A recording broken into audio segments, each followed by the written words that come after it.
Welcome to STV life. இன்னைக்கு வீடியோவில் என்ன பார்க்க போறோம்னா, நமக்கு எல்லாருக்குமே தெரியும், தன்னைத்தானே செதுக்கிக்கிட்டு வந்தவர் தான் தல அஜித். அவரோட வரிசையில முக்கியமான ஒருத்தரை சொல்லணும்னா இன்னொருத்தர் இருக்காரு. இவருக்கு சினிமா வகையில எந்த ஒரு பின்புலமும் கிடையாது, ஃபேமிலி சைடு சப்போர்ட்டும் கூட கிடையாது.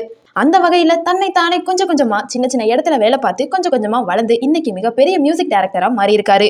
ஆமாங்க, the actor, producer, director, singer, the famous music டைரக்டரான விஜய் ஆண்டனி அவர்களோட கதையை தான் இந்த வீடியோல பார்க்க போறோம். அதுக்கு முன்னாடி விஜய் ஆண்டனி அவர்களோட எந்த சாங் உங்களுக்கு ரொம்ப பிடிக்குங்கிறத என்னோட கமெண்ட்ல சொல்லுங்க. அது போல ஃபர்ஸ்ட் டைம் என் சேனலை விசிட் பண்றீங்கன்னா மறக்காம ஒரு லைக் போட்டு சப்ஸ்கிரைப் பண்ணிக்கோங்க. வாங்க வீடியோக்குள்ள போலாம். விஜய் ஆண்டனி அவர்கள் ஜூலை 24, 1975 தமிழ்நாட்டில் உள்ள கன்னியாகுமரி மாவட்டத்தில் உள்ள நாகர்கோவில்ல பிறந்திருக்காரு. ரொம்பவும் ஃபேமஸான நாவல் எழுத்தாளரான வேதநாயகம் பிள்ளை அவர்களோட பேரன் தான் விஜய் ஆண்டனி அவர்கள். விஜய் ஆண்டனி அவர்களுக்கு ஒரு தங்கையும் இருக்காங்க. விஜய் ஆண்டனி அவர்கள் ஓரளவு பிறந்ததுக்கு அப்புறம் நார்மலா லைஃப் போய்கிட்டு இருக்கு. ஆனா அவரோட 7 வயசுல அவருடைய அப்பா தற்கொலை பண்ணி இறந்துடுறாரு. அதுக்கடுத்து அவருடைய குடும்பம் ரொம்பவும் கஷ்டமான நிலையில இருக்கு. அதை தொடர்ந்து அவங்க அப்பா கவர்மெண்ட் ஸ்டாஃப்ங்கிறனால அதே வேலை அவங்களோட அம்மாவுக்கு மாறுது. ஆனா அவங்களோட ஒர்க் திருநெல்வேலிக்கு டிரான்ஸ்பர் ஆகுது. அந்த காரணத்தினால விஜய் ஆண்டனி அவர்களையும் அவங்களோட தங்கையுமே குடும்பத்தோட மாறுறாங்க. திருநெல்வேலி ஊரு எந்த அளவுக்கு மறக்க முடியாத நகரமோ அதே அளவுக்கு தான் விஜய் ஆண்டனிக்குமே. அப்புறம் திருநெல்வேலியிலே ஸ்கூலிங்ஸ் எல்லாமே ஸ்கூலிங் முடிக்கிறாரு. ஆனா ஸ்கூல்ல படிக்கும் பொழுதே அவருக்கு சின்ன சின்ன பாடல் பாடுறதுக்கு ரொம்ப விருப்பமா இருக்குமா. அதனால நார்மலா ஸ்டேஜ்ல ஏறி பாடுறது, ஃப்ரெண்ட்ஸோட சேர்ந்து தாளம் போடுறது, அந்த மாதிரி என்ஜாய் பண்ணிட்டு இருந்திருக்காரு. ஆனா அவர் பண்றதெல்லாம் சினிமா சாங்ஸா இருக்காது, இவரே கிரியேட் பண்ணி பண்ற மாதிரி இருக்கும். சோ அவங்களோட ஃப்ரெண்ட்ஸ் எல்லாருமே அவரை மோட்டிவேட் பண்ணுவாங்களாம். அந்த காரணத்தினாலேயே விஜய் ஆண்டனி அவர்களுக்கு மியூசிக் மேல ஆர்வம்ங்கிறது அதிகமா இருந்திருக்கு. ஓகே, நமக்கு தான் சினிமா மேல ஆர்வமா இருக்கே, நம்ம சினிமால சேரலாம், நம்ம அம்மா கிட்ட போய் சொல்லலாம்னு யோசிக்கிறாரு. அதை அவரோட தாயார்கிட்டயுமே சொல்றாரு. ஆனா அவரோட தாயார் பெரும்பாலும் எல்லா பெற்றோர்களை போலதான் ரியாக்ட் பண்றாங்க. அதுக்கு ரீசன் என்னன்னா, விஜய் ஆண்டனி அவர்களுக்கு எப்படியாவது ஒரு கவர்மெண்ட் வேலை வாங்கி கொடுத்தணுங்கிற எண்ணத்துல அவங்க அம்மா இருந்திருக்காங்க. ஆனா விஜய் ஆண்டனி அவர்களோட கனவோ வேற மாதிரி இருந்திருக்கு. அதனால நீ சென்னைக்குலாம் நீ தனியா போக முடியாது, அது மட்டும் இல்லாம சினிமால வருது சாதாரண விஷயம் கிடையாதுன்னு சொல்லி நெகட்டிவா பேசி ஆஃப் பண்ணியிருக்காங்க. ஆனா என்ன பண்றதுன்னு விஜய் ஆண்டனி அவர்களுக்கு தெரியல. அந்த காரணத்துக்காகவே அவங்களோட அம்மா கிட்ட போய் சொல்றாரு, சென்னையில லயோலா காலேஜ்ல நான் ஜாயின் பண்றேன், காலேஜ் படிக்கிறதுக்காக போறேன்னு சொல்லி சம்மதம் வாங்கிடுறாரு. அங்க போய் விஷுவல் கம்யூனிகேஷனும் ஜாயின் பண்றாரு. ஓரளவு காலேஜ் லைஃபும் நல்லா தான் போய்கிட்டு இருக்கு. அது போல தன்னோட மியூசிக் வேலை, அதுல உள்ள ஆர்வத்தை நிறைய கல்ச்சரல்ஸ்லயுமே ஜாயின் பண்றாரு. தன்னோட திறமைகளை அதுலயுமே காட்டுறாரு. சாதாரண பாடல்கள்ல இருந்து கானா பாடல்கள் வரைக்கும் அனைத்து விதமான பாடல்களையுமே பாடக்கூடியவர். அதனால அவருடைய ஃப்ரெண்ட்ஸோட சப்போர்ட்டுங்கிறது அவருக்கு அதிகமாவே இருந்திருக்கு. அந்த ஒரு நம்பிக்கையிலேயே நிறைய ஸ்டுடியோஸ்ல ஏறி இறங்குறாரு சான்ஸ்க்காக. ஆனா பேசிக் கொஸ்டினா என்ன கேக்குறாங்கன்னா, உங்களுக்கு எந்த கருவி மியூசிக் பண்ண தெரியும் தெளிவா அப்படின்னு சொல்லி கேக்குறாங்க. ஆனா விஜய் ஆண்டனி அவர்கள் பேசிக்கா எந்த ஒரு மியூசிக்கையுமே கத்துக்காதவர். அந்த ஒரு காரணத்தினாலேயே பல இடத்துல ரிஜெக்ட் பண்றாரு. ஆனா அவர் அந்த ஒரு விஷயத்தையுமே புரிஞ்சுக்கிறாரு. அதனால காலேஜ் படிச்சுட்டு இருக்கும் பொழுதே தன்னோட 18 வயசுல இருந்தே ப்ராப்பரா மியூசிக்கா கத்துக்க ஸ்டார்ட் பண்றாரு. விஜய் ஆண்டனி அவர்கள் ஃபர்ஸ்ட் கத்துக்கிட்ட இன்ஸ்ட்ருமெண்ட் என்னன்னா, ஃபர்ஸ்ட் வயலின் தான் கத்துக்கிட்டாரு. ஆனா இன்ட்ரெஸ்டா வயலின் கத்துட்டு இருக்கும் பொழுது 2 மாசத்திலேயே அவருக்கு கையில பயங்கரமா அடிப்படுது. அதுலயும் ஓரளவு கத்துக்கிறாரு. அதை தொடர்ந்து ட்ரம்ஸும் கத்துக்கிறாரு. ட்ரம்ஸ் கத்துக்கிட்டு இருக்கும் பொழுது அவர் சொல்லிக் கொடுத்த டீச்சர் ஊரை விட்டு காலி செஞ்சுட்டு போயிடுறாரு. ஆனா அவருக்கு இந்த ஒரு விஷயம் எல்லாமே தடங்களா தான் அமையுது. ஆனா இவ்வளவு ப்ராப்ளம்ஸ் வந்தாலும், எவ்வளவு தடைகள், பேரியர்ஸ் எவ்வளவு வந்தாலுமே அவர் ப்ராப்பரா தான் கத்துக்கிறாரு. விஜய் ஆண்டனி அவர்கள் மியூசிக் மேல அதிக அளவு ஆர்வமா இருந்ததுனால அவருடைய படிப்புங்கிறது கொஞ்சம் கவனம் கம்மியா தான் இருக்கு. விஜய் ஆண்டனி அவர்கள் டிகிரியை கம்ப்ளீட் பண்றாரு விஷுவல் கம்யூனிகேஷன்ல. ஆனா 30 சப்ஜெக்ட்ஸ் இருக்குன்னா அதுல 24 சப்ஜெக்ட்ஸ்ல அரியர்ஸ் தான் இருக்கு. இருந்தாலும் தொடர்ந்து அவருடைய படிப்பை ஒவ்வொரு இடத்துலயுமே கண்டினியூ பண்றாரு. காலேஜ் முடியுது, அவங்க அம்மா கிட்ட திரும்பவும் சான்ஸ் கேட்கிறாரு. ஆனா அவங்க அம்மா அந்த ஒரு விஷயத்திலுமே மறுப்பு தெரிவிச்சிடறாங்க. திரும்பவும் தான் படிக்க போறதா சொல்லி சென்னைக்கு கிளம்புறாரு.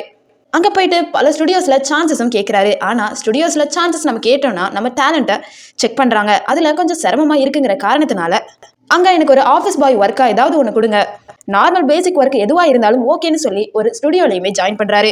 அங்க பல வகையான ஹெல்ப்ஸ் எல்லாம் பண்ணி கொடுத்துக்கிட்டு அவர் எல்லாரும் என்னென்ன பண்றாங்கன்றதை கவனிச்சுக்கிட்டு பல வகையில மியூசிக்கையுமே கத்துக்கிறாரு.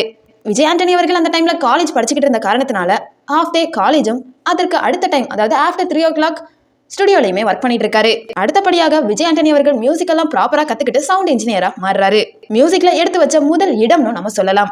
அப்போதைக்கு விஜய் ஆண்டனி அவர்கள் 600 ரூபாய் மட்டும் தான் சம்பளம் வாங்கிட்டு இருந்திருக்காரு. அந்த சம்பளத்தை வச்சு வீட்டையே ஒரு மினி ஸ்டுடியோவா மாத்திருக்காரு. கொஞ்சம் கொஞ்சமா வீட்லயுமே சின்ன சின்ன இன்ஸ்ட்ருமெண்ட்டை வாசிக்கிறதுலையுமே கிரியேட் பண்றதுலையுமே தன்னோட கவனத்தை செலுத்த ஆரம்பிக்கிறாரு. விஜய் ஆண்டனி அவர்கள் அவரோட டேலண்ட்டை நம்பவும் ஆரம்பிக்கிறாரு. இனிமே நம்ம சான்ஸும் தேடி போகலாங்கிற நம்பிக்கையும் அவருக்கு வருது. அந்த ஒரு காரணத்தினால மூவிஸ்ல இருக்க டைரக்டர்ஸ், ப்ரொடியூசர்ஸ் எல்லாத்தையுமே பார்த்து சான்சஸுமே நிறைய கேட்கிறாரு. ஆனா சினிமாங்கிறது எளிதான பிளாட்ஃபார்ம் கிடையாது. அது போலதான் விஜய் ஆண்டனி அவர்களுக்குமே ஈஸியா எந்த ஒரு சான்ஸுமே கிடைக்கல. நிறைய டைரக்டர்ஸ் ப்ரொடியூசர்ஸ் நிறைய வகையில அவாய்ட் பண்ணியிருக்காங்க. அந்த ஒரு விஷயத்த மனதளவுல பெருசாக்கிக்காம திரும்பவும் நிறைய ப்ரோக்ராம்ஸ் பண்றது, அது போல சான்சஸ் தேடுறதுலையுமே அவர் நிறுத்திக்கல. அதை தொடர்ந்து அவருக்கு நடிகை ராதிகா அவர்களோட இன்ட்ரோடக்ஷனும் கிடைக்குது. அவரோட மியூசிக்கை பார்த்து அவங்களுக்கு பிடிச்சிருக்கு. ஸோ அவருக்காக 2002 சின்ன பாப்பா பெரிய பாப்பாங்கிற சீரியல்ல மியூசிக் டைரக்ஷன் பண்ற வாய்ப்புமே கொடுக்குறாங்க. அந்த ஒரு சீரியல் ரொம்பவும் பிரபலமா இருந்த சீரியல். அவரோட மியூசிக்லயுமே ரொம்ப பெரிய அளவில் பேசப்பட்டுச்சு. அதை தொடர்ந்து 2005 வருஷத்துல மலர்கள், 2005 வருஷத்துல அதே வருஷமான கெட்டி மேளம் ஜெயா டிவில, அதை தொடர்ந்து விஜய் டிவில ரொம்பவும் ஃபேமஸா இருந்த கனாகான் காலங்களுக்குமே விஜய் ஆண்டனி அவர்கள் தான் மியூசிக் டைரக்ட் பண்ணியிருக்காரு. அதை தொடர்ந்து 2007 வருஷம் ரிலீஸ் ஆன சீரியலான காதலிக்க நேரமில்லை சீரியல் ரொம்பவும் ஃபேமஸா இருந்துச்சு. சொல்ல போனா அந்த சாங் நிறைய பேரோட மொபைல்ல ரிங்டோனா இருந்துச்சுன்னு சொல்லலாம்.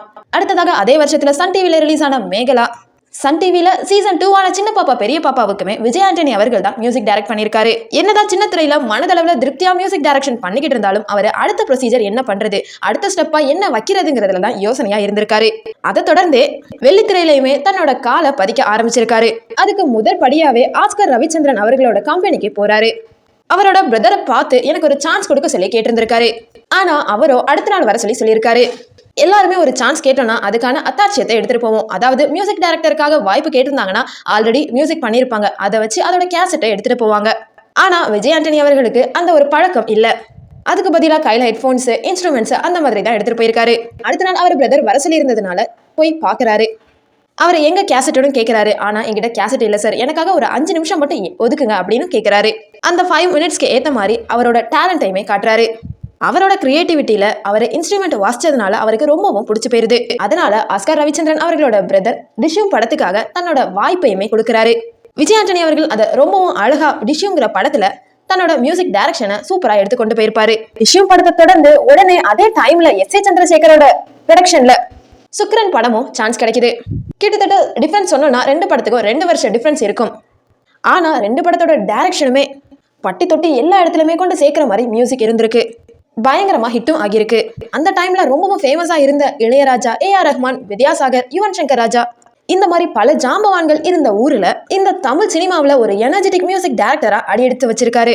கண்டினியூஸா எல்லாருக்கும் பிடிக்கிற மாதிரி பல பெப்பியான சாங்ஸையுமே ரிலீஸ் பண்றாரு. அதனை தொடர்ந்து அதற்கு ஆப்போசிட்டா உள்ள பல ஸ்வீட்டான சாங்ஸ், ரொம்ப மெலோடியா இருக்க சாங்ஸையுமே ரிலீஸ் பண்றாரு. மியூசிக் டைரக்ஷன் மட்டும் இல்லாம அவரோட வாய்ஸ்மே ரொம்ப நல்லா இருந்திருக்கு. அதை தொடர்ந்து அவரோட வாய்ஸ்லயே பல சாங்ஸையுமே பாடி கொடுக்கிறாரு.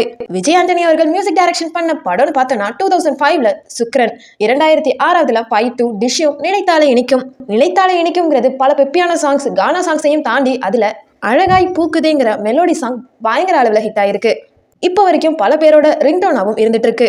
அதை தொடர்ந்து நான் அவனில்லை, பந்தயம், காதலில் விழுந்தேன், புத்தி வந்தா, பசும்பொன் தேவர் வரலாறு, காமெடி மூவியான அஇஇ, அடுத்ததாக 2009 ரிலீஸ் ஆன மரியாதை, மகாத்மா, தளபதி விஜய் அவர்களோட வேட்டைக்காரன், ரசிக்கும் சீமானே, உத்தம புத்திரன், கனகவேல் காக்க, அங்காடி தெரு, அவள் பெயர் தமிழரசி, பல படங்களை மறக்க முடியாத வெற்றியை கொடுத்திருக்காரு.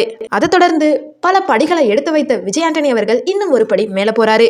அதாவது இவ்வளவு வருடங்களாக மியூசிக் டைரக்ஷன் பண்ணிக்கிட்டு இருந்த விஜய் ஆண்டனி அவர்கள் ஒரு படம் நம்மளே நடிச்சா என்ன, நம்ம நடிப்போன்னு யோசிக்கிறாரு. ஆனா பல டைரக்டர்ஸ், பல ப்ரொடியூசர்ஸ் முன் வர நினைப்பாங்களான்னு ஒரு கேள்வியுமே எழுந்திருக்கு அவருக்கு. அதனால அவர் ஒரு ட்ரிக்கை யோசிக்கிறாரு. அந்த காரணத்துக்காக தானே ஒரு படத்தை ப்ரொடக்ஷன் பண்ண போறேன், அதாவது ப்ரொடியூஸ் பண்ண போறேன்னு சொல்லியிருக்காரு. அதனால எனக்கு கதையும் தேவைப்படுதுன்னு சொல்லியிருக்காரு. அந்த கதையில வந்ததுதான் முதல் படமான நான். அந்த படம் அவருக்கு சூட் ஆகுற மாதிரி இருந்திருக்கிறதுனால நானே நடிக்கிறேனோ டைரக்டர்கிட்ட பேசியிருக்காரு. அதை தொடர்ந்து தானே ப்ரொடக்ஷன் பண்றதாகவும் சொல்லியிருக்காரு. அதனால இத்தனை வருஷங்களா சேர்த்து வச்ச பணத்தை மொத்தமா அதுல இன்வெஸ்ட் பண்றாரு. அந்த படத்துல தானுமே மியூசிக் டைரக்ஷனும் பண்றாரு. அதனுடைய விளைவாக மிகப்பெரிய அளவுல வெற்றியுமே கொடுத்திருக்கு விஜய் ஆண்டனி அவர்களுக்கு. நான் படத்தை தொடர்ந்து சலீம் படமும் நடிக்கிறாரு. அந்த படமும் தொடர்ந்து வெற்றி படமா தான் இருந்திருக்கு. அதை தொடர்ந்து 2015 வருஷத்துல இந்தியா பாகிஸ்தான் இந்த படம் காமெடி மூவியா இருந்திருக்கு. அதுல லாயராவும் இருந்திருப்பாரு. அந்த படம் பேசப்படும் பொருளாகவே இருந்திருக்கு. அதை தொடர்ந்து 2016 வருஷம் மிகப்பெரிய ஹிட்டை கொடுத்த பிச்சைக்காரன் மூவி, அடுத்ததாக சைத்தான், அதை தொடர்ந்து எமன் படம், அண்ணாதுரையில டபுள் ஆக்ஷனா நடிச்சிருப்பாரு. அந்த படமும் பேசப்படும் அளவுக்கு இருந்திருக்கு. அதை தொடர்ந்து திமிரு பிடிச்சவன், கோடியில் ஒருவன், பிச்சைக்காரன் 2 வரைக்கும் படம் ரொம்ப அழகாவே எடுத்திருக்காரு. உண்மையை சொல்லணும்னா அவருக்கு என்ன செட் ஆகுங்கிறத நல்லா புரிஞ்சு வச்சுக்கிட்டு சரியான கதையையுமே தேர்ந்தெடுத்திருக்காரு. அதை தொடர்ந்து கொலை, ரத்தம் இந்த மாதிரி பல படங்களை நடிச்சு ஹிட் கொடுத்திருக்காரு. அதை தொடர்ந்து ரோமியோ படம் பண்ணியிருக்காரு. இந்த படத்துல விஜய் ஆண்டனி அவர்களோட மிர்னாலினி ரவி அவர்கள் நடிச்சிருக்காங்க. விஜய் ஆண்டனி அவர்கள் இவ்வளவு படங்களை நடிச்சு பல பாடல்களையுமே பாடியிருக்காரு. அந்த வகையில தொகுப்புகளை பார்த்தோம்னா சுக்ரன் படத்துல சாத்திக்கடி, டிஷ்யூம் படத்துல டைலாமோ, பூமிக்கு சாங், 2007ல ரிலீஸ் ஆன நான் அவனிலை படத்துல மச்சக்கண்ணி சாங், காக்க காக்க. அடுத்ததா வேர்ல்டு லெவல்ல ரொம்பவும் ஃபேமஸா இருந்த நாக்குமுக்கா சாங், தோழியா சாங், கடவுள் படைத்த, உனக்கென நான்.